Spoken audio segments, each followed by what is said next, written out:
Are you ready, guys? And we're live! Good afternoon, everybody, and welcome to Lunch and Learn. Sorry for the late time in which we bring this to you live, but we've been having a cracking conversation, a cracking discussion about all kinds of different things, righting all kinds of wrongs, and the world is pretty much saved now. How wonderful is that? Put the world to right. That's absolutely correct. So we've got limited time left to be able to do Pirkei Avot. So all I'm going to say is this week's parasha is Pinchas. There we go. Pardon me, Gary? What's that? It starts with the end of the Cosby Show. It starts with the end of the Cosby Show. If you don't know what we're talking about, you'll have to read it yourself this week. We're not going to go into Parashat Pinchas. We're going to dive into Pirkei Avot. So I'm going to share it with you on the screen. And here it comes. There we go. So we're on chapter 6, Mishnah 8 of Pirkei Avot. And there's only 8, 9, 10, 11. There's only 4 left. 4 Mishnayot left. And maybe only 3 more sessions before I break for the summer. So I really want that first week in August to be our end. Otherwise, we'll break over the summer and our first week back will be our big Siyum celebration. We'll see where everyone's at. If people are away, then that's going to probably answer the question for us. So either the first week in August or the first week in September is going to be our big party bonanza to celebrate completing Pirkei Avot. Let's see how we go. So, chapter 6, Mishnah 8, we're going to get ourselves underway. I'm just going to find my notes because I can't get them up on the screen. What's going on here? We still on? We still there? Yeah, good. So, only the Hebrew is showing on mine. Only the Hebrew is showing on yours. That's fine. I need to try and tweak what I'm doing here because everything's in the wrong place. That's what I'm looking for. Close that. Fine. And where have you guys gone now? I'm here. Yeah, there you are. I'm trying to get you on my screen. I need my notes there, and I need that there. Okay. Chapter 6, Mishnah 8, where we're going to be looking at another list of things to be focusing on. So here we go. There it is for you in the English. That's what we're looking for. Too small to read. Too small to read, is it? Try pinning me. Oh, that's okay. Try spotlighting me, Can Joe. you see it? I can't see it. Try pinning my camera to your thing so that I'm bigger. Never mind. Just tell me what it is. I've got a book. Okay, so it's come back. It's fine now. That's what I'm saying. I just made myself spotlighted. Okay, we're at the bottom of page 569 in the Green Siddur. So what we've got here is a statement by Rabbi Shimon ben Yehuda. Rabbi Shimon ben Yehuda was a student of Rabbi Shimon bar Yochai, so we're talking Roman times. He's a contemporary of Rabbi Judah the Prince. Right? Is that right? Rabbi Shimon bar Yochai? Mm-hmm. Was he Roman times? He was Roman times, wasn't he? So Rabbi Shimon, this is interesting actually because what we've got here is a different person. The English says Rabbi Shimon ben Manasseh. I cannot explain that because if you have a look at the Hebrew, it says Rabbi Shimon ben Yehuda. So someone's made a mistake. Rabbi Shimon ben Yehuda said in the name of Rabbi Shimon bar Yochai, ben Yochai. Bar and ben means the same thing. So it says as follows, that there are different things. There's beauty, there's strength, there's riches, there's honor, there's wisdom, there's old age, there's gray hair, and there's children. And it says that they are becoming to the righteous. Let's have a look at the in the Hebrew, okay? So you've got all these things, noi, kach, etc. No'eh latzadikim v'no'eh la'olam. So the translation on the screen there is they are becoming to the righteous and they're becoming to the world. Says Rabbi Sachs, they are fitting for the righteous, they are fitting for the world. So we've got all these different things. Beauty, strength, wealth and honor, wisdom, old age, grey hair and children. They are fitting for the righteous and they are fitting for the world. And then it goes into a whole bunch of quotes of verses to support to support this fact. So you can go through some of these. We're not going to go through these necessarily in significant depth, but these are all locations in the Bible which are testament to these qualities being so impressive, not only for the righteous, but also for the world. So it says, grey hair is a crown of glory, a crown of beauty. It is attained by way of righteousness. And it says the ornament of the wise is their wealth. And it says the glory of youths is their strength. And the beauty of old men is their grey hair. And grandchildren, and the glory of their elders, and the glory of children is their parents. And it says, then the moon shall be ashamed, and the sun shall be abashed, for the Lord of hosts will reign on Mount Zion and in Jerusalem, and God's honor will be revealed to his elders, because it's so wonderful to have honor. And then it finishes off, Rabbi Shimon ben Manasseh Omer, that's the other guy, Elu sheva midot shemanu chachamim l'tzadikim kulam nitkaimu b'Rabbi uvevanav. He says these 7 qualities which the rabbis have said are fitting for the righteous. If you take a look at Rabbi Yehuda, the prince, and his sons, you will see that they had all of these wonderful attributes, wonderful traits. So it's not the easiest English to follow. I think Paul's going to agree with me there. Unless he's going to turn around to me and say, actually, Rabbi, this is the easiest mission I think we've ever done. Because I feel like that always happens to us, doesn't it? The ones that I find really tricky and the ones that Paul finds really easy. Anyway, so I think fundamentally what we're saying is as follows, that there are these 7, maybe 8 attributes, which are all desirable qualities, all things to want to have as part of their life. But the truth is that they will enhance and elevate a person if they are channeled in the right way, but they all come with pitfalls if they are not used in the right way. So these things are things that we want to have, but we want to have them for the right reasons, and we want them to be present in the right people, because they do make people better. They do make the world a better place. And so these are not things that we will be looking to avoid. We might typically think, oh, why is being wealthy so important in Judaism? But it can be, because that means that lots of wealth can be distributed to people in need. That's just one example. So all of these things, they have value, but they also have pitfalls. They also have the potential to be traps and to be a curse for society and a curse for people as well. There's a commentary called the Ruach Chaim, which says that all of these traits, all of these attributes are like zeros. Put them all together and they're all just going to say 0. But if you put a 1 in front of that number, then all of a sudden it's laden with value. So it's only going to be meaningful if you are the one that goes before these zeros. And when I say that you are the one, I mean that you, with all of the abilities and the willingness to use these things for the good, then it's going to be worth 1 million or 1 billion, whatever 7 zeros is, 10 million.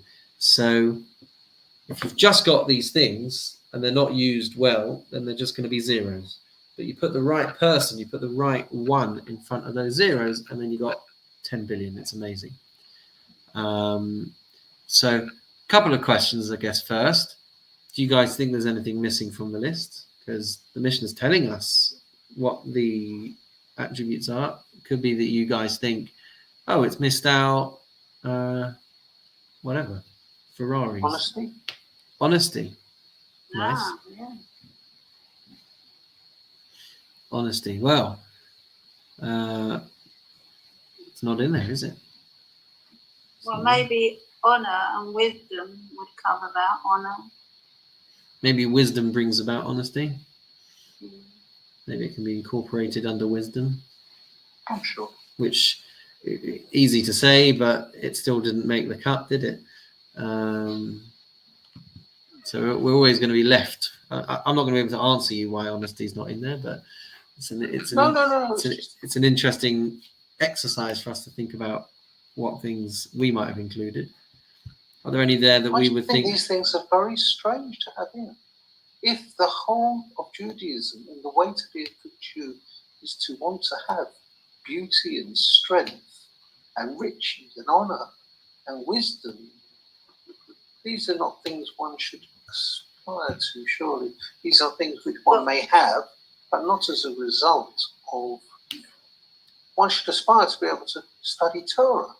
One should aspire to. I can see a lot of things I would aspire to if I was doing a list like this, but I'm not sure riches are not something. They are more misused than used in a good way. But it's not as it appears, not just as it says, because beauty may be internal beauty, spiritual beauty. It doesn't have to be external beauty.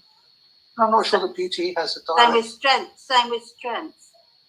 Inner strength may not be physical. Let's agree to disagree. Aren't these on the Kabbalistic tree? Some of these: beauty, strength, wisdom. They are. Well, they're not on the. They're not on the Sfirot. And I'll use the other half tonight. They're not on the Midot. Chachma is. Chachma is. But yeah, so there's not tremendous amounts that I can say because I've also got questions that I don't have answers to. Yes, it's the fact that I obviously don't understand it, not that the rabbi is wrong.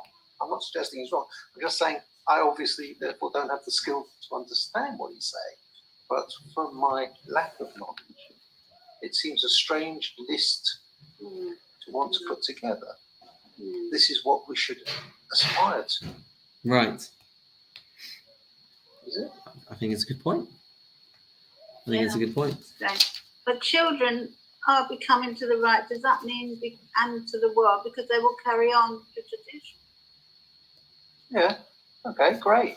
I don't have a problem with that, literally. But here we have a list by a rabbi in the name of another rabbi of the things that we as Jews should aspire to become more Jewish. And I think we've seen better lists previously in Pirkei Avot. I think it might also be not just that we want to aspire to them. We should want to aspire to them as ways of being the best people that we can be. We shouldn't aspire to them with the intention of misusing them. There's plenty of people that want wealth to be able to squander on their own, binges. But I we guess have seen better lists. I mean, we've gone through a lot of lists in the last 3 years, and I've got to be honest, this ain't top of my. This wouldn't have made the cut for you. Wouldn't have made the cut. What is interesting though is perhaps focusing on the last part of it is kind of helps us tie it all in, because you got this Rabbi Shimon ben Manasseh who says if you want to see someone who's taken all of these different traits and all these different attributes and all these different aspirations and figured out how to be the best person that he can possibly be out of them, I encourage you to look at Rabbi Yehuda Hassi. I encourage you to look at Rabbi Judah the Prince, because he says Rabbi Shimon ben Manasseh are the prime example of using these things in the right way, investing in the right people, investing in the right causes, only utilizing what he had for beneficial purposes. There's stories about him that he was fabulously wealthy, but that didn't stop him from becoming a Torah giant, and not just a Torah giant, but the compiler of the Mishnah, the guy that put all of these Mishnayot into the codified books that we have now. So all of these things can be used for advantage rather than disadvantage, but they're also they can also be traps. As we well know, beauty can be a trap. It can lead you in all the wrong directions. The glory of youth is their strength. Is it? Yeah. The glory it's of only youth when is you're young and strong you can achieve things. When you're Tiferet older, Bachurim it's Kocham, V'Hadar Zakenim Seva. I'd have to look up all of these different verses, but Yeah. And the beauty of old men is their grey hair. Whilst I obviously agree, it's a bit of a dodgy thing to put in wise. I would venture to say that when we talk about grey hair, we're talking more about life experience. Oh. Don't get me wrong. Your grey hair is wonderful, but the grey hair indicates to us that you've had a life of experience from which other people could benefit, and which even then I would hesitate to disagree with the rabbi.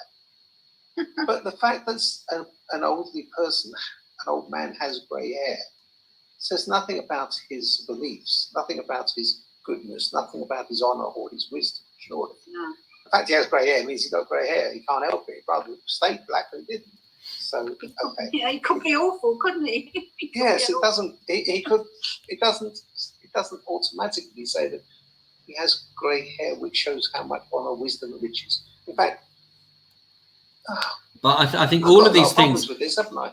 I think that all of these things are saying that we don't automatically learn anything. So a guy's got 20 million quid in his bank account. That doesn't tell me anything about him. At the end of the day, our actions will. Well, no, there's plenty of intelligent people out there, but they're but they make all kinds of wrong conclusions. So I think reading this in the context of we're reading it, I would be happy to say that the wisdom is of Torah law and learning. That's what they're trying to say, I'm sure. Maybe, but maybe even wise people who are very well versed in Torah can make really bad mistakes with. Think about what you started with. This rabbi in Morocco, what was it in Morocco, who said that we have to cut people off.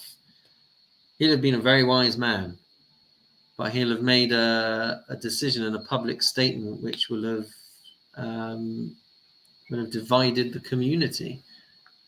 But he obviously thought he was right. None of these things are guarantees. I guess it's the things that we do with them that will testify as to whether they have been na'eh to the world, whether they would have been, whether they will have brought beauty, and whether they will have brought my arms waving around frantically in the air. A light to the world. That's right. So we're saying that these rabbis, one of the sages, they weren't all rich. There were some were poor and some were rich, so that's why I think these are an inner meaning, because they couldn't. Their riches were spiritual riches. I think it's all spiritual, because I can't see how just the money. Because some of these rabbis were were poor, and they were great sages. Absolutely. This isn't a checklist of things that you need to have in your life to be successful. But these are all things which, when put in the right hands, will be wonderful assets and wonderful tools, and they will only bring wonderful things to the world on account of it. So these are not a list of aspirations that a Jew should have. You shouldn't be reading it in that sense. You should be reading it in the sense you just described. I think when I think about this more and more, these are all gifts that we can be given, and we should understand exactly that these will be things that we are gifted, and we have to then make sure that we channel them and use them appropriately. There's plenty of rich people who are, horrendously terrible, but put in the right hands, you could bequeath your 120 billion estate to be given to charity before you die. That's a wonderful thing to do. This proverb, the ornament of the wise is their wealth. What does that mean? The ornament of the wise is their wealth. So in Hebrew, it says Ateret Chachamim Ashram, the crown of the wise is their wealth. I don't know because I haven't looked into all these verses, but But, but why should them being wise make them wealthy? I think, Rabbi, this is possibly one of the most complex ones that we've looked at, to be honest. yeah, but that's fine because we're finishing with it in a few weeks' time, so we can. I think this is. Should we come back to this maybe next week? If you're, I don't you've got see an why. opportunity to look up some of these things. I could do. And you thought it was going to be easy today. You thought, Yeah. I've had a long day. I didn't sleep with the baby last night. Shouldn't be. Let's get them sorted. I think what I was unearthing with these verses is that these verses link these concepts to righteous people. And so it's basically scriptural evidence that these things will be good when in the right hands. So let's have a look. Ateret Tiferet Seva, is that the first one? Ripe old age is a crown of splendor. It can be found in the path of righteousness. That was one of them, isn't it? Is that the first one? Yeah, well, they say grey hair is a crown of glory. It is attained by way of righteousness. So I've got an explanation here. This verse shows that old age will not cause true Torah personalities to lose their drive for spiritual matters. So that's what this verse is coming to show, is that old age in the right hands will only continue to bring glory and bring good things to the world, because they will continue.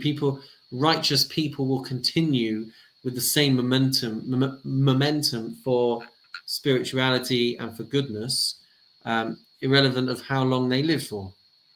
In the hands of others, to have more time in the world will just give people more time to make the same mistakes. The lifespans of people in the beginning of our Torah, the hundreds of years that people had to be able to live out their lifespans, it just led to a downward spiral in wickedness. Sometimes knowing that you've only got a limited amount of time in this world will be a motivator to do more good. Why and when did that stop? The age issue. The age issue, it stopped after. Was there a particular reason it stopped? It stopped after the flood. With Noah. Okay. The world transitioned into a state of maturity. Right.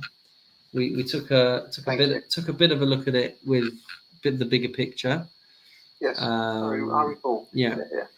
So what that does is it gives us a more manageable lifespan, and I think that's why you see a lot people getting into their older, more mature years, and they become much more generous than they might have been in their earlier years. I think it's all part of this. You've had life experience, you've realized the blessings that you've got, and people become more willing to share. People become more reflective of their mortality, and that can influence the good that they do, which they might not have done in earlier years. We've got the verse, Ateret Zakenim B'nei Vanim, the crown of the aged is grandchildren, V'tiferet Banim Avotam, and the splendor of children is their parents. Children, if not educated properly, can serve as a great and shameful indictment of parents. The verse promises that children and grandchildren will only be a source of pride to those who are truly dedicated to Torah, to those who really imbue the right values into their children. So that's the essence of that verse. Children are ultimately a huge responsibility, and it can go any way, and they can bring us nachas, or they could absolutely disgrace us. So in the right hands, please God, children will be raised up to Children can to never bring nothing. disgrace us. I think that statement as a sentence doesn't work. If children do something which is not Think in the extremes, the way that Paul. we would have done Try it, and think in the extremes when I say it doesn't that. reflect on us as parents necessarily. We may have done our very, very best under what we've done. We've done our best. We couldn't have done. Looking back, well, we couldn't have done any better. Now, does it come back on us as disgraceful parents when our children, and I don't mean my children or my situation, just in the general sense of it, do something which is not, and therefore it comes as a disgrace of the parent who has done everything they can. I'm thinking very much in the extreme. I'm not thinking about nuance over here. I'm thinking in an extreme sense. It must be possible that there will be some horrendous people out there. I can't imagine that Mr. and Mrs. Hitler were shepping nachas. Perhaps they were for the power. Well, hopefully, yeah. Hopefully they were. But Who knows? so I take your point, but it's an interesting view. I'm not talking Sorry about. to disagree with that. I'm not talking about the areas in between, but certainly, yeah. But Did you look back on that verse with the ornament of the wise is their wealth? The ornament Because that's of quite the wise is their hard wealth. one. Where was that? That was Proverbs 16 to 31.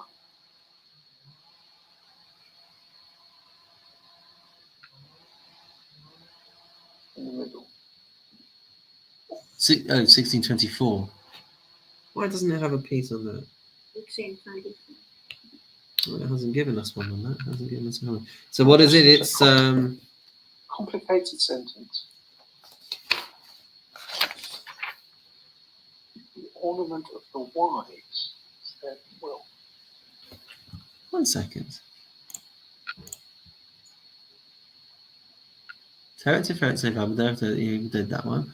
Tiferet Bachurim Kocham, V'Hadar Zakenim, and then V'Omer Ateret Chachamim Ashram. That's extremely strange. That's not in my edition. That's only on the screen there. That's not to say the verse doesn't exist. It's just to say that it hasn't made it.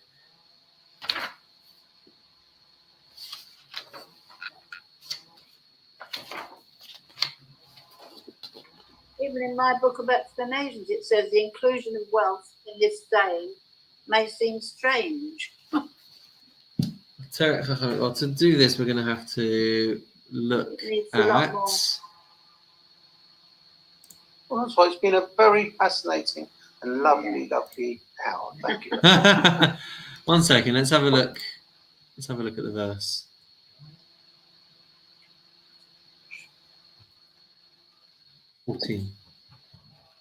Are you seeing this as I'm moving on the screen, by the way? Oh, yeah. Yes.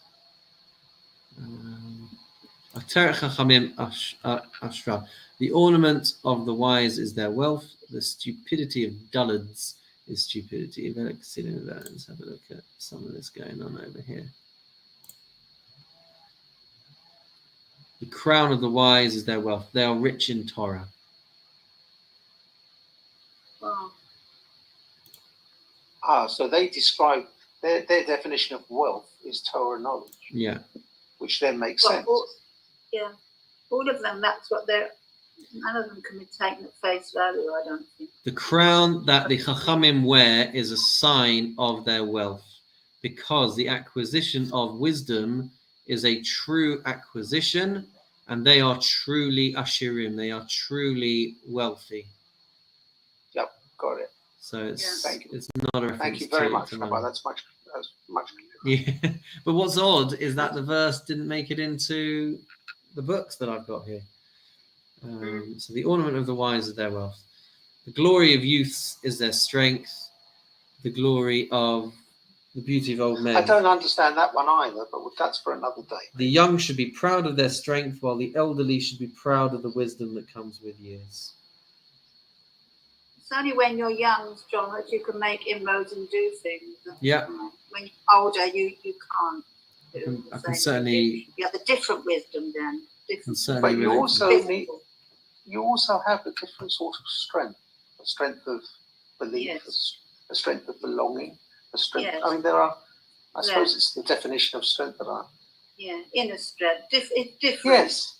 Yes. Well, koach almost is, you know, when we're talking about physical strength, we'll use words like chazak, we'll use words like gibor, we'll you know, this is koach, which is more a vitality, which is more prevalent in younger people than older people. We have, you know, when we get older and we crash, I don't have the koach for this. But the glory of youth is their strength. That's again not something that I would say is something that you would want the youth to aspire to, their strength. That is the glory, your strength. If they were to aspire to Jewish values, I think that was actually more. If they were to aspire to Jewish learning, to Torah learning, I mean, there's a million different things I put in there before I got to strength. Yeah. That's because I obviously don't understand what strength is. So I would say it's most likely alluding to the fact that the things that you're going to do in your life, do it with your koach. Put your kishkas into it. Utilize the energy that you have as a young person and go far. So for a tzaddik raising their children, they're going to want them to push full hog forward with the Jewish wisdom, with the Jewish values, and while you've got that koach, utilize it, push for it, strive for it, put into the wrong hands, and we're pushing people in all kinds of different directions where we're getting them to use their strength and their abilities, but for frivolities. You know, I guess think of the difference between somebody who sends their child off to a gap year to study in a yeshiva in Israel with someone who sends their child off for a university experience and all that entails. And I guess compare and contrast. But there we are. All right, we'll pin it there for today. There's a lot more in that. Wonderful. Thank you very much for allowing so much interjection. It's an honor and a privilege to receive the interjections. Makes it all more shows we're fun. interested. We're thinking about Absolutely. Which to everyone, to the millions watching on YouTube, to the none that ended up watching this on Facebook, we wish you a wonderful and meaningful day, and we'll see you all very soon.